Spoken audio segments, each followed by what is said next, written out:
Hello friends. आज हम बनाएंगे बहुत ही फेमस और मज़ेदार चने की दाल का कतली वाला हलवा। इस हलवे को स्पेशली शब बारात के मौके पे हर घर में बनाया जाता है। लेकिन फ्रेंड्स, आपका जब भी मन करे आप इस हलवे को बना सकते हैं और इसे 1 से 1.5 महीने के लिए स्टोर भी कर सकते हैं। तो वीडियो को एंड तक ज़रूर देखिएगा और स्टेप बाय स्टेप फॉलो कीजिएगा, तो आपका भी हलवा बहुत ही टेस्टी और टेम्पटिंग बन के तैयार होगा। तो हलवा बनाने के लिए सबसे पहले हमें चाहिए चने की दाल। तो हमने इस कप से 2 कप चने की दाल ले लिया है। इसे 2 घंटे के लिए फूलने के लिए रख दिया था। वेट में मेज़र करेंगे तो ये 400 ग्राम दाल है। हमने 3-4 पानी से अच्छे से वॉश करके इसे फूलने के लिए रखा था। अब हम क्या करेंगे, एक छन्नी के ऊपर डाल के इसका सारा पानी छान लेंगे। तो यहाँ पे एक पैन में हमने सारी दाल को ट्रांसफ़र कर लिया है। अब हम इस कप से 2 कप दूध डालेंगे। दूध आप कोई सा भी ले सकते हैं, बॉईल किया हुआ या फिर कच्चा भी ले सकते हैं। अब हमने यहाँ पे 2 कप दूध डाल दिया, अच्छे से मिक्स कर लेंगे। आप दूध की जगह सिर्फ पानी में भी दाल को बॉईल कर सकते हैं, लेकिन दूध में बॉईल करने से हलवा बहुत ही टेस्टी बन के तैयार होता है। अब हम इसको ढक के 15 से 20 मिनट के लिए दाल को पकने देंगे। ढक्कन को थोड़ा खुला ही रखिएगा, नहीं तो दूध जो है वो ओवरफ्लो होके गिर सकता है। गैस का फ्लेम हमने मीडियम टू लो रखा है, ताकि दाल जो है वो अच्छे से कुक हो पाए, और बीच बीच में इसे चेक भी करते रहेंगे।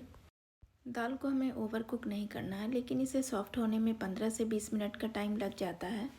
अब यहाँ पे 20 से 25 मिनट के बाद दाल हमारी सॉफ्ट हो गई है और दूध भी लगभग सूख चुका है। इस पॉइंट पे अगर आपकी दाल में दूध रह जाता है तो आप क्या कीजिए, गैस के फ्लेम को हाई कर दीजिए और दूध को सुखा लीजिए। तो अब हमने गैस का फ्लेम ऑफ कर दिया है और ये देखिए दाल हमारी कितने अच्छे से सॉफ्ट हो गई है। तोड़ने पे इजीली टूट रही है, इसका मतलब है कि दाल हमारी परफेक्ट कुक हुई है। अब हम इसे एक प्लेट के ऊपर निकाल के थोड़ी देर के लिए ठंडा कर लेंगे, फिर एक मिक्सी जार में डाल के इसको पीस लेंगे। तो अब हम थोड़ी थोड़ी सी दाल मिक्सी जार में डाल के बिना पानी के इसे पीस लेंगे। तो ये देखिए 3 से 4 बैचेज़ में हमने सारी दाल को पीस लिया है। पानी या दूध डाल के मत पीसिएगा, नहीं तो ये चिपचिपी सी हो जाएगी। अब यहाँ पे हमने 300 ग्राम देसी घी ले लिया है। आप इसकी जगह डालडा घी भी ले सकते हैं। देसी घी में हलवे का टेस्ट ज़्यादा अच्छा आता है। हमने 400 ग्राम दाल के लिए 300 ग्राम घी ले लिया है। तो हमने सारे घी को पैन में डाल दिया और ये थोड़ी सी घी हमने बचाया है, इसे हम बाद में यूज़ करेंगे। तो घी जैसे ही मेल्ट होगा हम सारी दाल को इसमें डाल देंगे। घी को हमें बहुत ज़्यादा भी गर्म नहीं करना है, नहीं तो हलवा जो है वो सख्त हो जाएगा। तो बस घी को डाल लीजिएगा और हलवे को भी साथ साथ ही डालिएगा और फिर इसे चलाते हुए अच्छे से मिक्स कर लीजिएगा। तो गैस का फ्लेम हमने मीडियम टू लो रखा है, ताकि ये तले में नीचे से चिपके ना। घी की क्वांटिटी आप ग्राम्स में मेजर करेंगे तो हमने 300 ग्राम घी लिया है। अब यहाँ पे 400 ग्राम दाल है तो 300 ग्राम हमने घी ले लिया है, यानी कि दाल से थोड़ी सी कम इसमें घी जाएगी। यानी कि दाल की क्वांटिटी से थोड़ा सा कम घी जाता है इस हलवे में। अगर आप कम घी का इस्तेमाल करेंगे तो बहुत ही सूखा सूखा सा हलवा बन के तैयार होगा। तो अब हमें लो टू मीडियम फ्लेम पे कंटिन्यू हलवे को चलाते हुए पकाना है। यहाँ से शुरू होता है हमारी मेहनत का काम। बहुत ही पेशेंस के साथ इस हलवे को 30 से 35 मिनट के लिए कंटिन्यू चलाते हुए भूनना है। जितने अच्छे से आप इस हलवे को भूनेंगे ना, उतनी ही टेस्टी आपकी बर्फ़ी बन के तैयार होगी। तो फ्रेंड्स, परफेक्ट बर्फ़ी के लिए दाल अच्छे से भुनी होनी चाहिए, यानी कि दाल इतनी भुनी होनी चाहिए कि बिल्कुल दानेदार सी दिखनी चाहिए, तभी आपकी बर्फ़ी बिल्कुल परफेक्ट बनेगी। दाल को भूनते टाइम अगर आपका हाथ दर्द कर जाए तो फैमिली के आप 1-2 मेंबर से हेल्प ले लीजिए। अब यहाँ पे दाल को हमने थोड़ी देर भून लिया है, इसका कलर भी चेंज हो गया है। अब हमने जो घी बचा के रखा था उसे भी हम ऐड कर लेंगे। यहाँ पे घी मुझे कम लग रहा था तो हमने सारे घी को ऐड कर लिया है। आप चाहें तो सारे घी को एक ही बार में ऐड कर लीजिए और इसे कंटिन्यू चलाते हुए भूनेंगे। जैसे जैसे इसे भूनेंगे वैसे वैसे इसकी क्वांटिटी थोड़ी कम होती जाएगी। तो आप देख सकते हैं हलवे को हमने कंटिन्यू चलाते हुए लो टू मीडियम फ्लेम पे भून लिया है। तो अभी दाल को हमें और भूनना है, जब तक कि घी इसमें से सेपरेट ना हो जाए और ये बिल्कुल दानेदार सा ना दिखने लगे।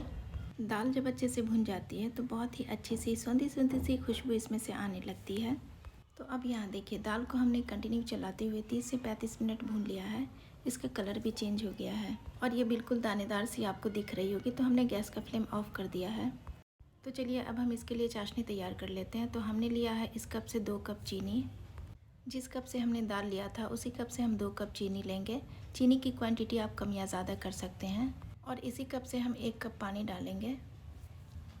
दाल हमने इसी कप से 2 कप लिया था, तो इसी कप से हमने 2 कप चीनी भी डाल दिया है। अब हम गैस का फ्लेम हाई करके कंटिन्यू इसे चलाते हुए पकाएंगे ताकि चीनी जो है वो तले में चिपके ना। अक्सर चीनी जो है वो तले में चिपकने लगती है, तो इसीलिए इसे कंटिन्यू चलाते हुए पकाएंगे। और अब हमने डाला है थोड़ा सा ऑरेंज रेड फूड कलर। ये बिल्कुल ऑप्शनल है, इससे कलर अच्छा आता है हलवे का। आप चाहें तो डालिए, नहीं तो स्किप कर दीजिए। हाफ़ टी स्पून हमने इलायची का पाउडर डाल दिया और अब हम डालेंगे 1/4 टीस्पून केवड़ा वाटर। इससे हलवे में खुशबू अच्छी आती है। आप चाहें तो इसी पॉइंट पे थोड़ा सा केसर भी डाल सकते हैं। अब हम गैस का फ्लेम हाई करके चाशनी को 5 से 6 मिनट के लिए पकने देंगे।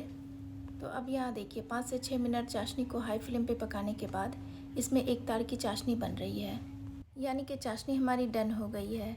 ये देखिए, अब हम गैस के फ्लेम को ऑफ़ कर देते हैं। तो चलिए अब हम इस गरम गरम चाशनी को हलवे में ऐड कर लेते हैं और इसे मिक्स कर लेंगे। और हमें ध्यान रखना है कि चाशनी हमें गरम गरम ही हलवे में डालना है और अच्छे से मिक्स कर लेंगे। इस वक्त हमने गैस का फ्लेम मीडियम टू हाई रखा है और इसे जल्दी जल्दी चलाते हुए 5 से 6 मिनट के लिए भून लेंगे। और थोड़ी देर के बाद ये आपको बिल्कुल थिक दिखेगा, तो इस वक्त हमें हाथ को रोकना नहीं है, इसे कंटिन्यू चलाते हुए स्टर करते जाना है। जितने अच्छे से आप इसे भूनेंगे उतनी ही बढ़िया, उतनी ही दानेदार आपकी बर्फ़ी बनके तैयार होगी। जैसे जैसे ये भूनता जाएगा बिल्कुल थिक कंसिस्टेंसी इसकी हो जाएगी। तो ये देखिए 5 से 6 मिनट हमने इसे भून लिया है। इसके साइड में घी भी रिलीज़ होने लगा है। तो फ्रेंड्स, आपको घी दिख रहा होगा और ये बिल्कुल इकट्ठा होने लगा है। इसका मतलब है कि हलवा हमारा बिल्कुल परफेक्ट भुना है। तो हमने इसे 5 से 6 मिनट बहुत ही अच्छे से भून लिया है। अब हम इसमें थोड़े से ड्राई फ्रूट ऐड कर देते हैं।